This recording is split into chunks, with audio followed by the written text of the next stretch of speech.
اس سے زیادہ آسائش اور آرام کی چیزیں پیدا کر لیتا.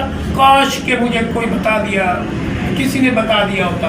المیہ آج کا یہ ہے کہ نیٹ اور سوشل میڈیا، فیس بک، ٹک ٹاک، یہ چیزیں اتنی زیادہ پھیل چکی ہیں کہ ہمارا اصل جو مقصد ہے یا زندگی کا جو حصول ہے، جو اسلام نے ہمیں بتایا ہے، تو وہ ہم تک پہنچا نہیں ہے. یہ چیزیں تو بڑی فراوانی کے ساتھ پہنچ رہی ہے اور بار بار پہنچ رہی ہے. المیہ سب سے بڑا یہ ہے کہ ہمیں اصل بات سے دور کیا جا رہا ہے اور کیا جاتا رہا ہے، اور ہم اس وقت بہت دور ہے. اسلام کا جو نقشہ ہے یا صورت ہے ہمیں بہت کم نظر آ رہی ہے. یہ المیہ ہے ہمارا. آپ خدارہ اس بات پہ سوچا کرو، ہمارے علم کا حاصل کرنے کا مقصد صرف اور صرف یہ ہے کہ ہم اپنی اصلیت کو پہچانیں، اپنے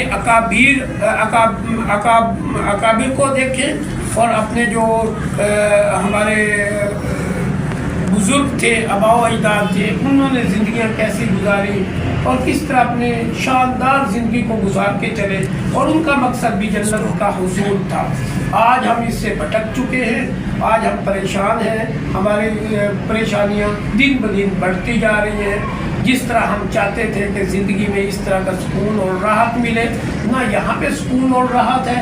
اللہ نہ کرے، اللہ نہ کرے، ہزار دفعہ اللہ نہ کرے کہ وہاں پہ بھی ایسی پریشانیاں آئیں. اب اس کے لیے ضروری یہ